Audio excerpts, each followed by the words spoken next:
Mola ambaye siku hii ya leo ametuwezesha kutukutanisha hapa katika jambo hili kubwa sana. Huu sasa ni mwaka wetu wa 11. Tulianza mashindano haya taratibu tukiwa katika viwanja vya Miteda kwa miaka kadhaa, tukatoka tena tukaenda katika viwanja vya Sabasaba, baadaye tukahama ukumbi wa Julius Nyerere pale Posta, lakini mwaka huu tukapata ukumbi mzuri sana ulioko katika maeneo ambayo vijana wengi sana wanapatikana. Hakika Mungu ametufanyia hisani sana katika jambo hili. Niwapongeze wote ambao siku hii ya leo tukiwa katika 10 la maghfira tumediriki kwa pamoja katika jambo hili kubwa la kusikiliza vijana wetu. Na kama niseme waliosema waliotangulia, katika wote waliosoma hapa wote ni washindi. Kinachotofautiana ni alama tu, mwingine amepata alama zaidi kuliko mwingine, lakini wote ni washindi. Na tunaambiwa kwamba ukiisoma herufi moja nini thawabu yake, na hasa kipindi hiki. Na Mwenyezi Mungu ametueleza sana, na Mtume Muhammad sallallahu alaihi wasallam amekazia kutueleza yale ya Mwenyezi Mungu, faida zinazopatikana katika swala zima ya kuhifadhi kitabu cha Mwenyezi Mungu. Kwa hiyo naomba niwapongeze vijana hawa wote. Najua mashindano haya yalianza katika mchakato mbalimbali, mengine fainali zilifanyika katika ngazi za awali, na wengine wale wachache waliletwa hapa kwa ajili kuwashuhudia vijana wetu wakionyesha kwamba jinsi gani walimu walifanya kazi kubwa ya kuwafanya vijana hawa wakihifadhi kitabu cha Mwenyezi Mungu. Hakika ni miujiza. Wakati mwingine ukipewa peji moja tu iliandikwa maandishi ya kawaida, unaweza kukaa mwaka mzima ukashindwa kuikariri ile peji. Lakini kwa uwezo wa Mwenyezi Mungu na nuru aliyoiweka na miujiza aliyoweka, kitabu chenye sura 114 chote mtu anahifadhi juu 30. Na hapa tumeshuhudia vijana wetu wakifanya hii kazi kwa weledi mkubwa. Niwapongeze ashabu kazi. Haruna na wenzako niwapongeze sana.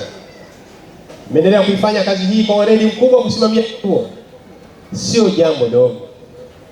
Malezi ya vijana hawa, imani yangu kubwa, tunatengeneza vijana ambao watakuwa msaada mkubwa katika taifa letu hili leo na kesho.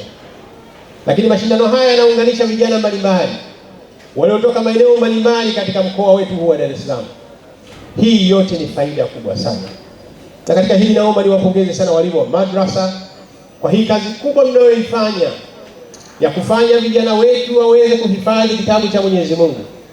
Hakika walimu wetu wa madrasa, hakuna malipo yanayofanana na ile kazi ambayo mnaifanya kwa ajili ya Mwenyezi Mungu.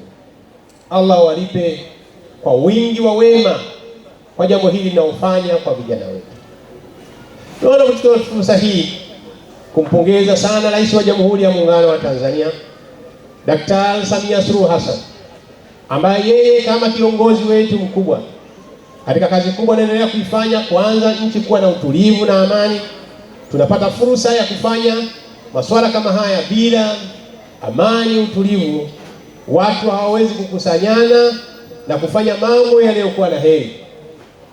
Mataifa mengine leo hii amani inapotoweka, hata mwezi huu mtukufu wa Ramadhani hawapati fursa kufanya ibada zao kwa nafasi, hawapati fursa kufanya kuswali tarawih na ibada zingine. Kwa hiyo tuna kila sababu kiongozi wetu mkuu wa taifa letu, mama yetu Daktari Samia Suluhu Hassan, kwa kazi kubwa anayofanya yeye na serikali kwa ujumla kuhakikisha Watanzania wanahangaikiwa katika masuala yote ya muhimu ambayo yanatuwezesha sisi Watanzania kujinasibu kwema mbele kwamba Tanzania tuko salama. Katika hili tumpongeze sana Daktari Samia Suluhu Hassan. Lakini katika nukta hiyo ni waombe wa Tanzania, ajenda ya amani, ajenda hiyo ya kudumu kwetu sote. Katika mataifa mengine huwezi kupata watu wamekaa kama hivi toka asubuhi wanasikiliza kitabu cha Mwenyezi Mungu. Mataifa mengine huwezi kupata fursa hiyo. Watu wakiamka wanafikia wapi? Atakimbilia palipokuwa salama. Kwa hiyo niwaombe ndugu zangu, tuendelee kuliombea taifa letu hili liende kudumu katika swala zima la amani. Amani, amani, amani. Bila amani hakuna biashara. Bila amani hakuna kujenga uchumi. Bila amani hakuna kujenga familia. Kwa hiyo amani ni jambo la msingi sana katika maisha yetu. Leo hii tukiwa katika mashindano ya 11, niwaombe ndugu zangu, niwaombe sana, tuendelee sana kuhubiri amani. Niwashukuru wadau wetu ambao umetuunga mkono katika jambo hili. Wengine ni wafanya biashara, wengine ni taasisi za kiraia. Niwashukuru sana. Kwa mfano ndugu yangu wa Afrika, leo ikikosa amani kampuni haiwezi kufanya kazi. Mitambo kule watu watachoma mitambo kwa sababu hakuna amani. Ndugu yangu Rajai hapa Foundation, kazi yetu hiyo tumefanya. Tusingeweza kufika Nyaburu wala Zingiziwa wala Bondole kama amani ingekosekana. Kwa hiyo amani ndio msingi wa kila jambo katika maisha yetu. Kwa hiyo niwaombe ndugu zangu sana, tuendelee kulihubiri taifa letu amani. Na hasa tunapokwenda katika mikakati mipana kama ya taifa ya kuhakikisha kifika mwaka 2050 inshallah, Mungu akijalia, taifa letu liwe na kipato ambao GDP yetu tufike trilioni 1 dola za Kimarekani. Hatuwezi kufika huko kama taifa litakuwa sio salama. Hatuwezi kufika huko. Kwa hiyo ajenda ya amani ni jambo la msingi sana, na mimi leo ujumbe wangu wa leo, twendeni kuhakikisha tunadumisha amani katika taifa letu. Lakini waombe sana, tuwaunge mkono wale wenye kufanya mema. Mimi hapa nikupigie debe sana ndugu yangu, taasisi ya Rajai Foundation. Ni taasisi ya kiraia inayofanya kazi kwa ajili ya watu. Taasisi hii lazima iungwe mkono na watu waliokuwa makampuni, wafanya biashara. Kwa hiyo niombe sana kwa ile kazi unaendelea kuifanya, Mungu afanye nusra, tuendelee kufanya vizuri zaidi. Lakini niombe makampuni yote ambayo CRDB, Magic Builders leo umekuja hapa, bahati mbaya hujasema huyu ndio mzalishaji wa wall put, the best wall put nchini mwetu. Nchi yetu ilikuwa ina nakisi ya wall put. Kama nchi tulikuwa tunatumia pesa za kigeni kuagiza wall put kutoka Misri kipindi kile na nchi zingine za Mashariki ya Kati. Leo hii Magic Builders wana surplus ya kuzalisha wall put ndani ya nchi na nchi zingine. Leo hii walikuwa the best exporters wa gypsum board, wanapeleka Kenya, Nairobi. Wall put leo zinaenda mipaka, vijana wadogo kabisa, under 40. Ni vijana wa Tanzania. Kwa hiyo tuwapongeze sana wadau wetu mnapounga mkono mambo haya. Wenzetu wa Lake Energy wanapohangaika kuhakikisha wanasaidia kazi hii. Wana Afrika tuwashukuru sana. Wote CRDB tuwashukuru sana. CRDB tuwashukuru sana, ndio tuna mwaka wa 3 wa 4. Lakini mimi kama nikiwa mlezi, fanyeni zaidi. Nikiwa mlezi napiga mstari hili, fanyeni zaidi. Tusonge mbele.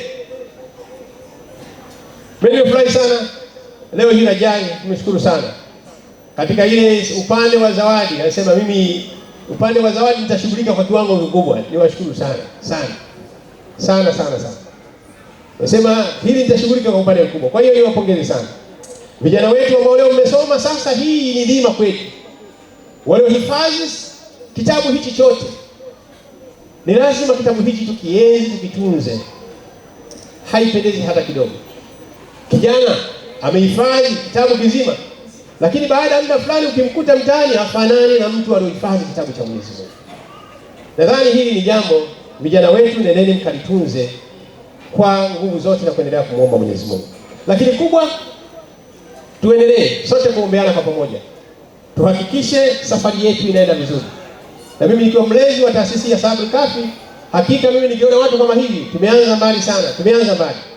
Nikiona watu naona hivi sasa tunaenda vizuri, na Mungu atulipe katika haya. Atusitiri katika mambo haya.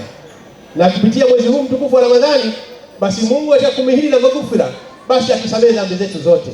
Tuwe kama watoto waliozaliwa na tuingize katika pepo yake ya Firdaus bila ya hesabu. Maana hesabu hatuziwezi sisi, viumbe dhaifu. Atuingize katika pepo yake bila ya hesabu. Leo ndugu zangu, hakuna hotuba leo kubwa. Wenzangu walikuwa angalia nilikuwa Lakini nilisema mwaka jana nilipokuwa Iringa katika mashindano ya Qur'an, na baadhi nadhani na majaji inawezekana nilikuwa nao mwaka jana hapa, kwamba napenda sana siku ya mashindano kama haya vijana wanapopata na walimu wapate zawadi. Wakati mwingine walimu wanajisikia vibaya sana siku kama ya leo, siku ya mashindano, mtoto anaondoka na zawadi nono, mwalimu kwake pale Buza kwa chini. Kama unaenda Kitunda, mwalimu anapiga nguvu kutoka nazo mpaka hata bodaboda 1000 hapa. Akifika jioni, hata daku la jioni angalau na siku moja linakosekana. Ni washukuru taasisi zingine ambazo zinafanya vile. Na mimi niko mlezi, nilizungumza mwaka jana, na mwaka jana tena kwa sehemu nyingine kalizungumza jambo hili, swala zima la kuwajali walimu wetu. Hakika taasisi zote zinawajali walimu wetu, lakini tuende kuwajali zaidi walimu wetu. Na leo hii nikiwa mlezi, ni hapa na surprise wa taasisi hii ya Ashabul Kahfi. Najua watoto wetu tumewashatengea zawadi, lakini leo nina surprise kwa walimu. Niliambiwa na waratibu wangu, walimu karibuni vyuo 10, vyuo vingi 25 walifika ngazi mbalimbali za mashindano. Asubuhi wakati natoka huko nilimpigia mtu kwa sababu na walimu wangu leo nataka niende nikawape zawadi. Bahati nzuri watu wameniunga mkono hivi asubuhi. Takbir. Kwa hiyo walimu wangu leo mliofika nisema hapa hatoki kapa mtu aseme vijana. Leo nimeandaa zawadi surprise kwa walimu wangu wa madrasa. Wale waliofika Sharuna nusu finali kwa kuanzia ngazi ya nusu finali na kuendelea, hawa watapata shilingi 100,000 za participation fee na nini. Lakini wale washindi hapa, mshindi yoyote atakayetangazwa, mtoto anachukua zawadi, mwalimu analamba 300,000 zawadi. Allahu Akbar. Kwa provided mtoto wako amekuwa mshindi wa kwanza, akipata mshindi wa kwanza, mwalimu mtoto anapata zawadi na mwalimu anapata 300,000 hapa leo hii. Nimeambiwa walimu wako takribani mashindano yale zile group karibuni ziko karibuni 10. Kwa hiyo 10 mara 300 milioni ngapi? 3. Na participation fee ya walimu 25 milioni 2 na ngapi? Na nusu. Wadau wangu wamesema hili bwana Jafo, hili mlisema tutalifanyia kazi. Kwa hiyo Sharuna njoo hapa nikukabidhi milioni 5 na 500,000 kwa ajili ya zawadi ya walimu wangu leo hapa.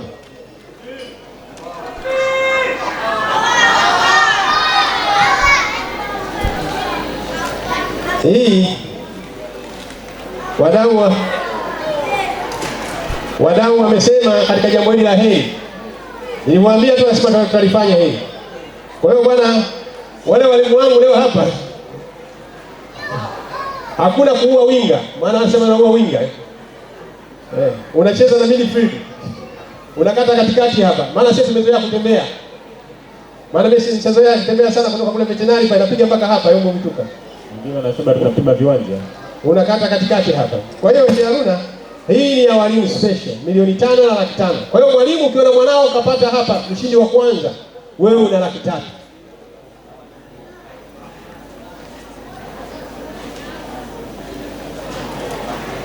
Na mwanao ndio hapa, na mwanao kama ameingia finali, ndio ninazungumza nitakapo ufafanuzi. Mwanao kama ameingia finali, laki ngapi? 100,000. Mtoto akishinda 300,000, ndio hii hapa. Nitaka mwalimu hapa alipe ufafanuzi. Kwa hiyo wale wanaingia finali, mtoto wako ameingia finali, laki ngapi? 1. Mtoto akishinda laki ngapi? Kwa hiyo kama una mtoto kashinda juzu ya kwanza mpaka ya mwisho, manake hapa leo watakuelewa sana mtaani. Takbir. Takbir. Watakuelewa mtaani sana. Sharuna, nikushukuru sana. Kwa hiyo mimi nimefurahi sana ndugu zangu. Nimefurahi, wazazi, majaji, wote nimefurahi sana. Basi leo ni siku watu wanataka kumsikize mshindi. Mimi naomba nikae kwa ajili ya kuhakikisha tunapata majibu kutoka kwa majaji wetu. Lakini mimi nina ugonjwa wangu, maana kila mtu ana ugonjwa wangu. Hata mke wangu hapa Bi Rehema anafahamu. Mimi ugonjwa wangu ni surati Ashri aya 17 mpaka 25. Katika mashindano ya Qur'ani mpaka nisikie ndo naona raha kabisa. Kwa hiyo Sheikh Omar Mwinyi, ni kuombe ndugu yangu, kabla majaji hamjafanya, tupigie hizo aya 17 mpaka 24 surati Ashri, tupate raha ya pale Mungu anaposema laiti kama hii Qur'ani ingedondoka bima tika kwa hofu ya kumwogopa. Hayo maneno haya yako katika kifungu. Naomba Sheikh tuisikilize na ratiba kupata matokeo. Wa rahmatullahi ta'ala barakatuh.